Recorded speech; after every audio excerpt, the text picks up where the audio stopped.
하나님께서 이스라엘을 부르실 때에 가장 먼저 아브라함을 선택해서 이스라엘을 부르십니다.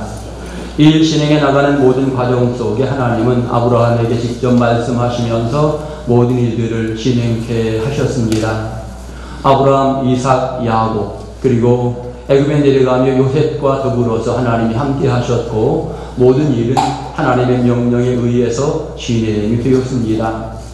그 이후에 하나님은 모세를 세우게 되고 모세에게 말씀하면서 그의 백성들을 이끌어 나가게 되고 그 다음 여호수아를 통해서 하나님의 위대한 계획들을 진행해 나가시게 되어집니다. 하나님이 친히 이스라엘 백성을 이끌어 가시며 놀라운 사랑을 부어주시게 되고 여호수아 이후에 사사들을 통해서 이스라엘 백성들을 이끌어 나가시는데 하나님이 필요에 따라서 사사들을 부르면서 이스라엘 백성들을 지도해 나가게 된 것입니다.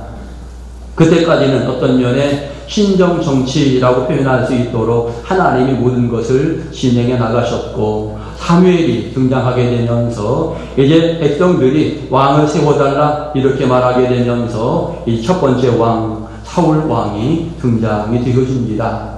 왕이 세워지기 이전에 하나님이 직접 이끌어가며 정치하였다라는 뜻에서 신정 정치라고 표현한다면 이 왕을 세운 이후에는 왕정 정치라고 이렇게 말하면서 이스라엘 백성의 신앙의 대부분의 모습은 왕의 믿음이 어떠냐에 따라서 백성들이 믿음이 달라지는 이와 같은 과정들을 성경을 통해서 보게 되는 것입니다.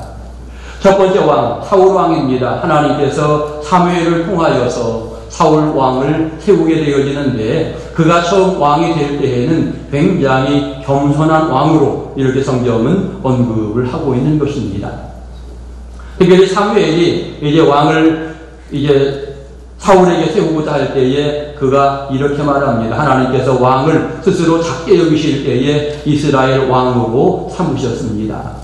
이스라엘 백성들이 왕을 찾게 될 때에 하나님이 당신을 선택하였는데 사울 당신이 그때 대답하기는 나는 이스라엘 지파 중에 가장 작은 지파 베냐민 지파 사람이고 또 우리 집은 베냐민 지파에서도 가장 미약한 집이 아닙니까? 이렇게 이야기하면서 스스로를 굉장히 낮은 자로 이렇게 이야기하게 되고 왕을 뽑을 때에도 그 자리에 이제 나타나지 않고 진보다리에 숨어있는 이와 같은 모습을 보여줄 정도로 당신은 처음 왕이 될 때에 굉장히 겸손한 이와 같은 모습이었습니다. 당신이 처음 왕이 될 때에 많은 사람들이 어떻게 이 사람이 우리 민족을 이끌어 나갈까 사람들이 염려하며 걱정하게 될 때에 암몬과의 전쟁이 있게 되어지고 하나님께서는 사울에게 하나님의 영을 부어주심으로써 전쟁에 나가게 하는데 전쟁에 나가게 될 때에 굉장히 많은 사람들이 전쟁에 동참을 하게 됩니다. 33만 명의 사람이 동참이 되어집니다. 어떤 면에 순식간에 이렇게 수많은 사람이 모집되어지는 것은 이건 사울이 능력이 있어서가 아니라 순전히 하나님의 은혜였습니다. 하나님께서 사람들을 모이게 하셨기 때문에 결국은 수많은 군사들이 모여지게 되고 결과적으로 전쟁에 나가서 암몬을 치는 그러면 승리하는 모습이 있게 되어지고 그 다음에 승리하니까 많은 사람들은 사울이야말로 참으로 우리의 왕이 될 자격이 있구나 우리의 왕이로구나 이렇게 인정하는 모습을 가지게 되는 것입니다. 결국 하나님은 어떤 면에 겸손한 사람을 세워서 왕으로 세우신다라고 하는 사실을 오늘 성경을 통해서 보여주고 있고 겸손한 자에게 하나님이 은혜를 주셔서 그 사명을 감당할 수 있도록 길을 열어주신다라고 하는 것을 우리는 사울이 처음 왕이 될 때의 모습을 보면서 배우게 되는 것입니다. 지난번 여러분 하노이에서 트럼프와 김정은의 만남이 있었습니다. 전 세계 많은 사람들이 기대하면서 그 광경을 목격했습니다. 그런데 아무런 결론을 내지 못하고 여러분 헤어지게 되었는데 저는 그런 느낌을 가졌습니다. 두 사람이 너무나 교만했다 그런 생각이 듭니다.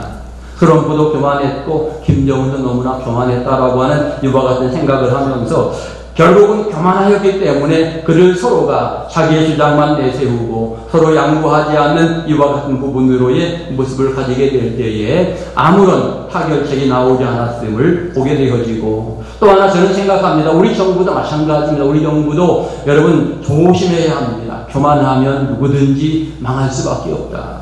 교만하면 결국 정부에도 교만하다 그래 백성들을 속일 수밖에 없는 것이고, 교만하면 하나님을 무시할 수밖에 없는 이와 같은 위치에 서기 때문에 교만하면 버리움을 받게 되어지는 것입니다. 어느 사울이 처음에 왕이 될 때 굉장히 겸손하게 왕이 되었습니다. 겸손한 모습으로. 그런데 시간이 지나면서 겸손함이 변질이 되었습니다. 권력을 손에 쥐면서 신앙이 변질이 되어지고, 신앙이 변질이 되면서 결과적으로 하나님과 멀어지면서 이제는 자기 뜻대로 모든 일들을 진행해 나가는 모습이 생기게 되는 것입니다. 어느 성경 본문은 어떤 면에 변질이 되어서 불순종한 사울을 책망하는 이와 같은 모습이 오늘 본문의 내용이 되겠습니다. 하나님이 이제 전쟁을 명령하게 되어지는데 사울에게 내리신 명령은 아말렉을 진멸하라, 이와 같은 명령입니다.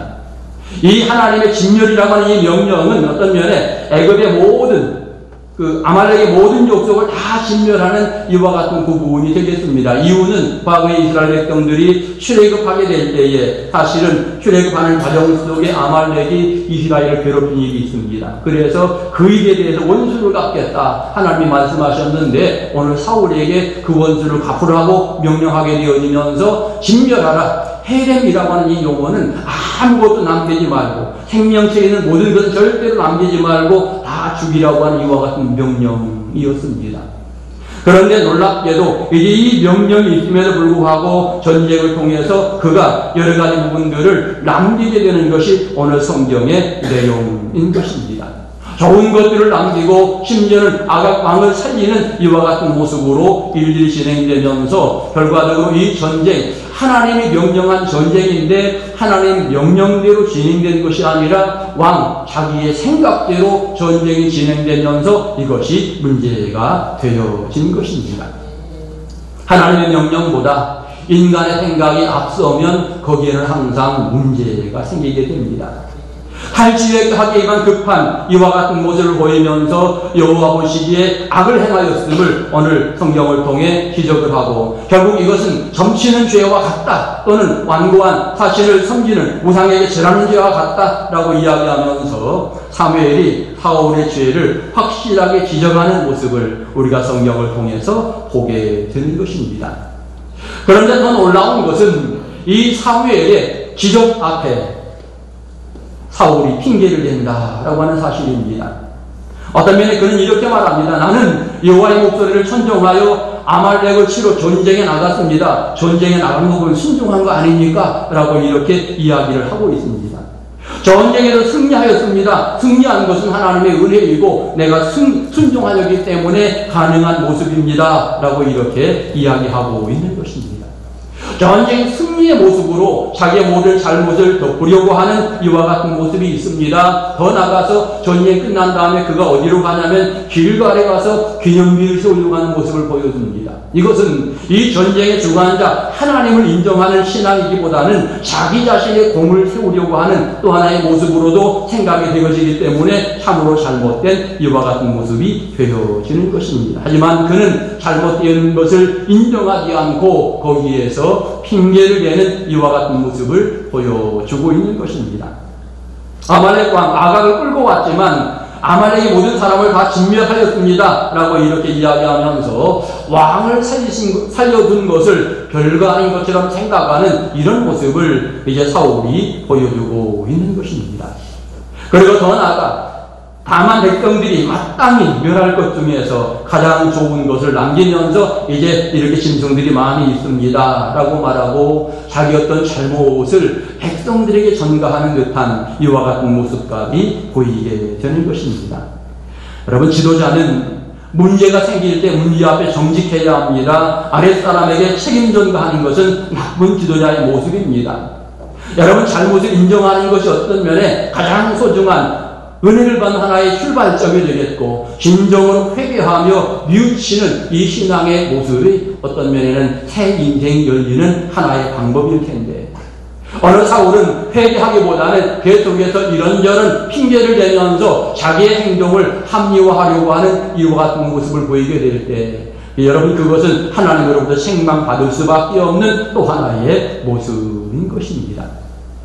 계속해서 그는 핑계를 대고 있습니다. 길갈에서 당신하는 여호와께 내가 제사하려고 좋은 것을 지금 남겨서 가지고 왔습니다 라고 하는 이와 같은 말도 아울러 하고 있는 것입니다. 결국 듣다 사무엘이 너무나 화가 나 생망하기를 여호와께서 번제나 다른 제사를 좋아하지 않고 여호와께서는 순종을 좋아하십니다. 이와 같이 그를 책망하고 있는 것입니다. 순종의 제사보다 낫고 듣는 것이 피향의 기름보다 낫습니다. 이렇게 이야기하면서 왕의 핑계에 대해서 확실하게 잘못을 지적하고 책망하는 이와 같은 모습을 우리가 성경을 통해서 보게 되는 것입니다. 믿음을 진행해 나가게 될 때 때때로 우리에게도 이런저런 일 가운데 핑계가 생기게 됩니다. 순종하기 어려울 때에 우리는 가끔씩 핑계를 대기도 합니다.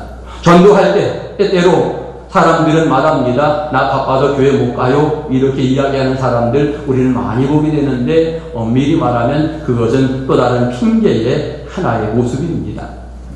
때때로 성도들이 이제 주일 출석하면서 이야기하게 될 때에 결석하면 이제 전화하죠. 그럼 바빠서 못 왔습니다. 이렇게 핑계를 대는 경우가 많습니다. 엄밀히 말하면 바빠서 못 왔다기보다는 믿음이 없어서 못 온 거죠. 구원의 기쁨과 감격이었던 면이 없기 때문에 신앙생활이 잘 되지 않는 이와 같은 모습인 것입니다. 교회에 새로 등록한 성도들이 신앙생활을 진행해 나가다가 믿음이 성장하지 않으면 주저앉게 되어집니다. 그런데 여러분 그때 믿음이 없을 때 핑계 1번은 바빠서라고 이야기합니다. 바빠서 교회 못 갑니다. 그런데 우리가 알아야 될 것은 바빠서 못 한다고 이야기하시는 분들은 한 3명 정도만 딱 붙어서 그를 잘 케어해 주면 그 사람은 신앙생활을 진행해 나갈 수 있습니다.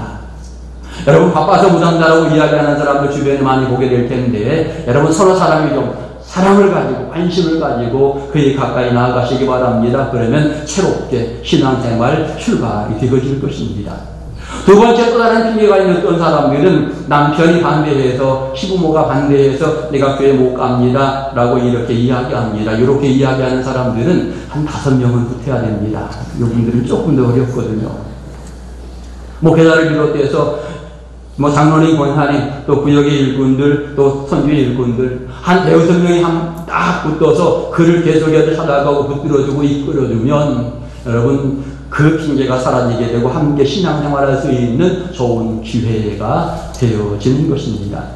세 번째 중요한 핑계가 하나 있는데 누구 때문에 라고 핑계를 댑니다. 신앙생활 하다가 그만두려면 마지막에 핑계대는데 누구 때문에 라고 말합니다. 목사 때문에 또는 누구 때문에 이렇게 이야기하게 되는데 여러분 누구 때문에 라고 이야기하는 사람은요 이제 그만 나가겠다라고 선언하는 하나의 의미가 그 안에 담겨져 있습니다. 이런 사람을 여러분 오게 하려면 한 7명 이상 붙어야 됩니다. 7명 이상이 붙어가지고 하루에 한 번씩 찾아가기도 하고 사랑을 베풀기도 하고 이끌어주면서 여러분 그를 붙들어주게 될 때에 그 핑계가 사라지게 되고 신앙생활을 새롭게 출발하는 이와 같은 모습이 있게 되는 것입니다. 중요한 것은 많은 사람들이 핑계를 대는 가장 큰 이유 중에 하나는 믿음이 없어서 그런 겁니다. 믿음이 없어서. 우리가 믿음이 들어갈 때까지는 그러기 때문에 잘 붙들어 주어야 하고 잘 이끌어 주어야 하고 더 관심을 갖도록 하는 이와 같은 모습이 우리에게 필요한 것입니다. 하나님의 소중한 일에 사명자들이 때때로 일을 감당하지 못할 때 핑계가 있습니다. 그런데 결국은 이 핑계 앞에 생각할 수 있는 것은 믿음이 없어서 핑계되는구나 이렇게 생각할 수밖에 없는 거죠.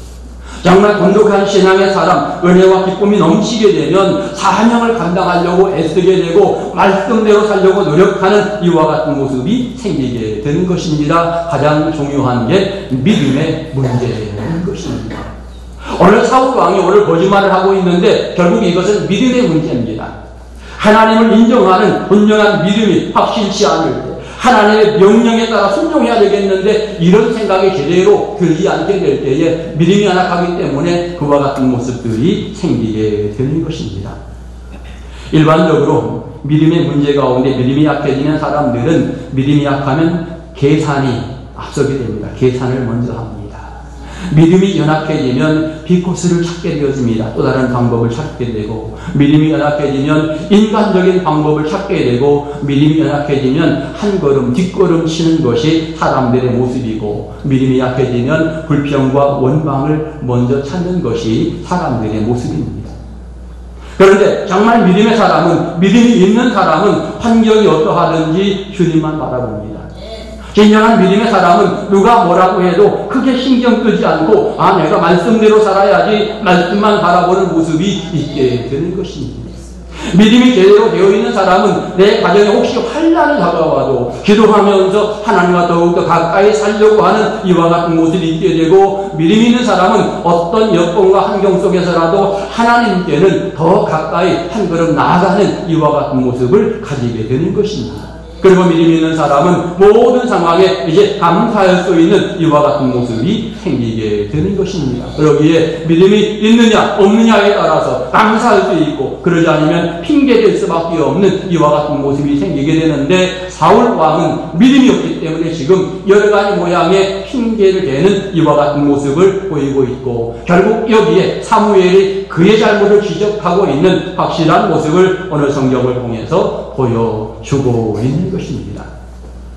여러 가지 핑계로 일관한 이 사울의 결말이 어떻습니까? 오늘 마지막에 선언하기를, 사울이 선언합니다. 당신이 여호와의 말씀을 버렸으므로 여호와께서 왕을 버려 왕이 되지 못하게 하셨나이다. 이렇게 이야기합니다. 버렸다라고 하는 선언을 하게 되어지는데, 여기에서 또 핑계를 댑니다. 그 말 앞에 잘못했습니다라고 회개하면 참 좋겠는데, 그러지 않고 회개하지 않고 핑계를 대는데, 내가 백성들이 두려워서 그렇게 하였습니다라고 말합니다. 여러분, 언제 사울왕의 백성을 두려워했습니까?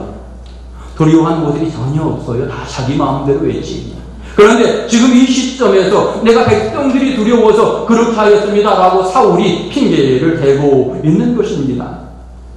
나로 하여금 여호와께 경배하게 하소서, 예배하자고 다시 한번 기회를 달라고 이제 나름대로 이야기하고 있는 부분과, 더 나아가서 오늘 성경의 내용을 가만히 읽어보면 사울이 사람들의 눈을 굉장히 의식하는데, 나와 함께 올라가서 예배하게 하소서, 그래서 백성들이 나를 왕으로 인정하고 백성들이 나의 권위를 좀 인정해 주게 하십시오, 이런 부분으로 지금 나와 함께 올라가서 예배하자고 이야기하는, 아주 전혀 맞지 않은 이와 같은 이야기를 하고 있는 것이 여러분 오늘 성경의 사울의 모습인 것입니다. 오늘 성경은 마지막 그렇게 기록합니다. 여호와께서 사울을 왕으로 삼으신 것을 후회하셨더라, 이렇게 말합니다. 후회하셨더라.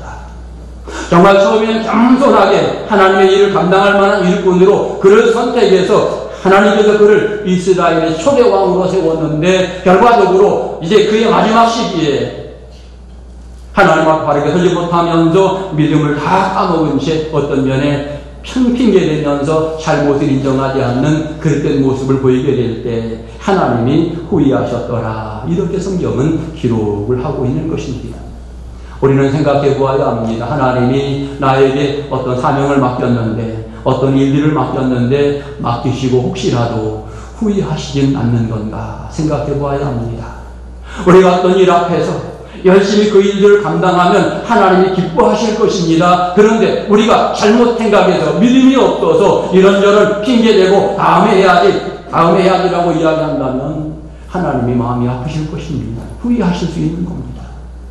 오늘 우리는 다시 한번 내 자신의 믿음을 생각하면서 내 믿음을 돌아보면서 점검하고, 사울처럼 핑계대는 이와 같은 사람이 아니라 잘못을 고백하고 진심으로 회개하는 신앙의 모습과 새로운 길을 향하여 주님 앞에 설 수 있는 이와 같은 열정 있는 신앙의 모습을 우리가 취해야 할 것입니다. 하나님이 소중한 은혜들을 많이 우리에게 허락하셨습니다. 그런데 그 은혜들을 계속 유지하고 그 은혜들을 계속 받는 방법은 말씀에 순종하는 것입니다. 사울이 끝까지 말씀에만 순종했으면 굉장히 그의 왕권이 길었을 것입니다. 하나님으로부터 오랜 기간 동안 복과 은혜를 누리며 사는 이와 같은 왕이 되었을 것입니다. 그런데 말씀에 불순종하니까 그의 왕의 기간이 길지 않았음을 성경은 말하고 있는 것입니다. 우리는 핑계대지 말아야 합니다. 어떤 일들이 진행되든지 핑계는 절대로 이익이 되지 않는다. 여러분, 신앙의 사람들에게 핑계는 절대로 유익하지 않습니다. 세상살이 가운데에도 어떤 문제가 생기를 때때로 사람들은 핑계를 대해서 모면하려고 하는데, 여러분, 그렇다고 내 마음이 정직하지 않으면 그게 항상 힘이 되는 겁니다. 정직하게 어떤 일 가운데 내 잘못을 고백하고 인정하는 이와 같은 부분이 필요하고, 거기에서부터 새로운 출발을 하려고 하는 신앙의 모습이 우리에게 필요한 것입니다. 하나님께서 우리를 소중히 여기셔서 금년 한 해에도 나를 직분자로 임명하셨고, 여러분, 재직으로 임명하셨습니다. 나를 교사로 찬양대로 임명하셨습니다. 이 모든 사명 앞에 우리는 절대로 어떤 핑계도 대지 않고 그 사명 앞에 헌신하며 충성하는 신앙의 모습을 가져야 하고, 그러므로 하나님께서 인정받고 사랑받는 믿음의 길을 걸어가야 할 것입니다. 핑계내지 말고 부족함이 있을 때 인정하십시오. 잘못된 것이 있을 때 고백하십시오. 책임 전가하지 말고 누구 때문이라고 말하지 말고 나 때문입니다. 내가 부족합니다. 고백하면서 주 앞에 엎드리게 될 때 하나님께서 귀한 은혜를 허락하시게 될 것입니다. 지나온 날 열심히 다하지 못한 것 스스로 인정하며 고백하시고 회개하면서 이제 주님 앞에 내게 주신 귀중한 사명 앞에 충성되이 헌신하며 영광 돌리면서 하나님의 보장과 사랑을 받는 행복한 성도를 다 되시기를 간절히 축원합니다. 기도드리겠습니다. 걸어가신